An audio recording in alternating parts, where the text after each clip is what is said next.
war with Germany has ended. The forces of freedom have triumphed.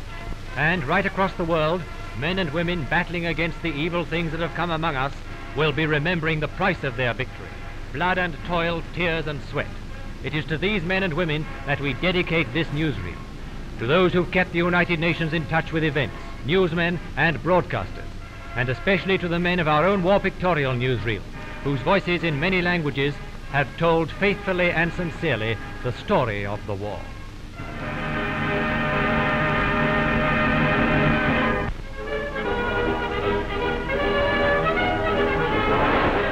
To the men of the Silent Service, those who have fought across the 7 seas, the sailors and marines, who from the first dark days of the war have never failed to thrill the free world with the cry, "The Navy's here." Churchill once described the Allied front as a great crescent sweeping from the Arctic to the Mediterranean, a front crossing vast wastes of water and held together by ships. And in those ships, men of the merchant navy. Without their courage and devotion to duty, this struggle across a whole planet could never have been carried on by the Allies.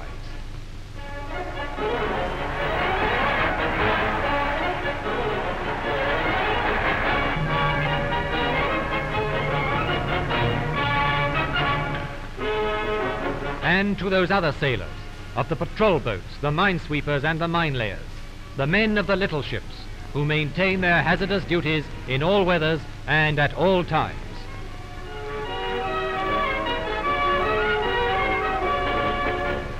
And the submariners who fought and won a grim underwater battle of years with German raider and U-boat. And the fighting men of the Allied armies, those who wield the mightiest war machine the world has ever seen, a machine forged by the hands of 200 million free people with vast resources at their command. From the 4 corners of the world they came, first the men of the British Commonwealth and women. From the tragedy of France to the deserts of Egypt they came, and at Alamein they smashed forever the legend of German invincibility. And the backbone of those desert rats was the tough resilience of the British Tommy. Then the men of the Red Army, men and women too, who surpassed all hitherto accepted standards of endurance and sacrifice, and the mighty weight of American arms. All these are the men who have made of Germany a land of ghosts, ghosts of past victories and vanished glories, and the ghosts of dead German soldiers.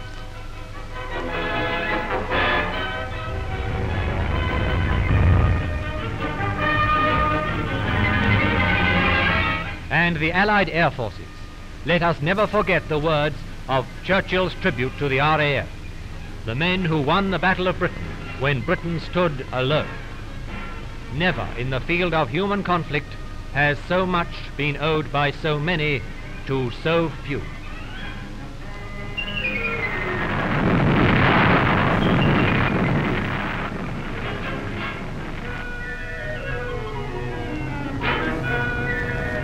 And to the great company of United States Airmen who were soon to join the men of the RAF.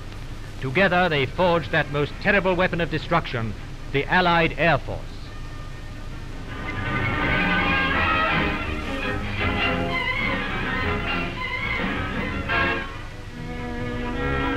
To the medical services, the nurses and doctors, whose selfless devotion in alleviating the sufferings of the grim days of war has been a constant source of inspiration to us all.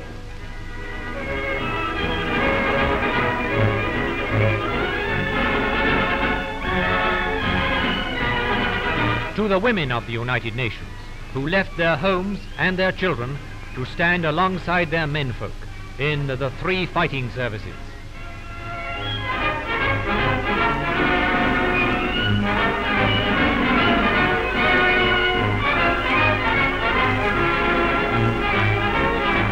And to those other women who stepped into the breach when the urgent call to arms was draining the free nations of their men. On the home front, they labored to produce the food and other vital necessities of the war.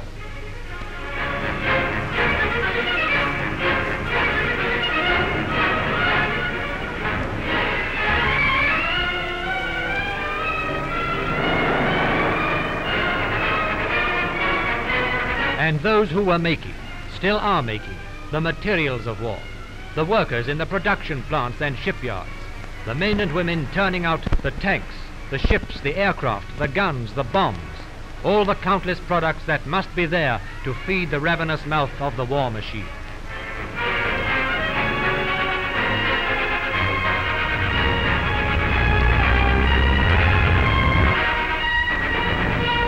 To the transport and dockyard workers, for 5 long years theirs has been the task of delivering on time the sinews of war, an ever-mounting stream of food, weapons, munitions.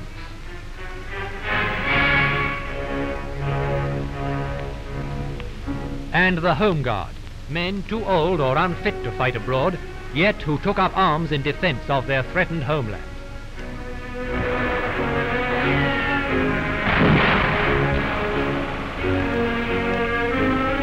To the host of brave and selfless people who, in the grim weeks of the Blitz, proved to the wondering world that Britain could take it. The King and Queen who stayed at home in London alongside their people. And above all, the cheerful endurance of the man in the street. Hitler tried in vain to break their spirit. What he did do, in Churchill's words, was to light a fire which will burn with a steady and consuming flame until the last vestiges of Nazi tyranny have been burnt out of Europe.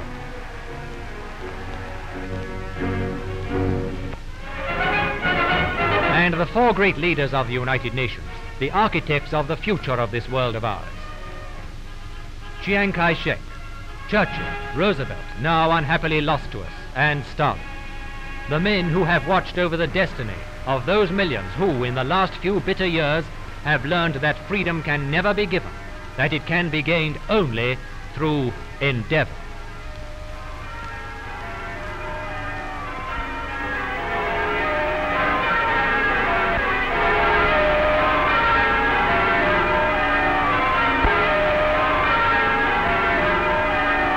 Yes, the new order, which was to last 1,000 years, has been smashed.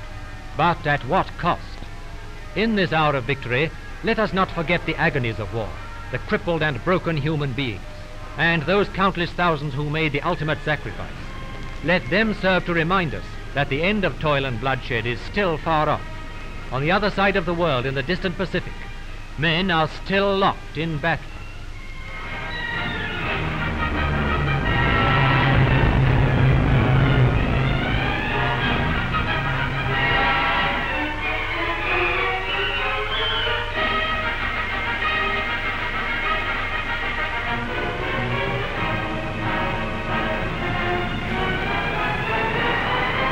The war to these men is a grim story of disease and exhaustion, an unceasing struggle against not only the bloodthirsty and implacable Japanese, but against nature itself.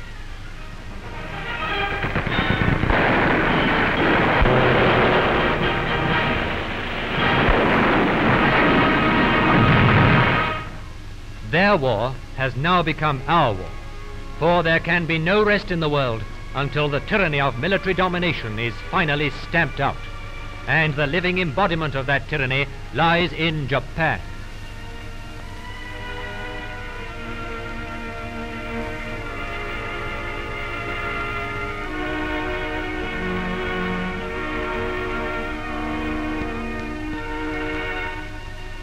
These pictures note carefully. Let them serve as a tribute to the brave Chinese people who have suffered grievously for so many long years. Yes, these pictures were taken 8 years ago at the dastardly bombing of Canton. This is where the present agony of the world began. Shall all this heroism be in vain? Shall all the sufferings of so many nations be in vain? They must not be. We must resolve that this torment be not the throes of death, but birth pangs of another world, a world that shall be the province of wise and charitable, hale and happier men.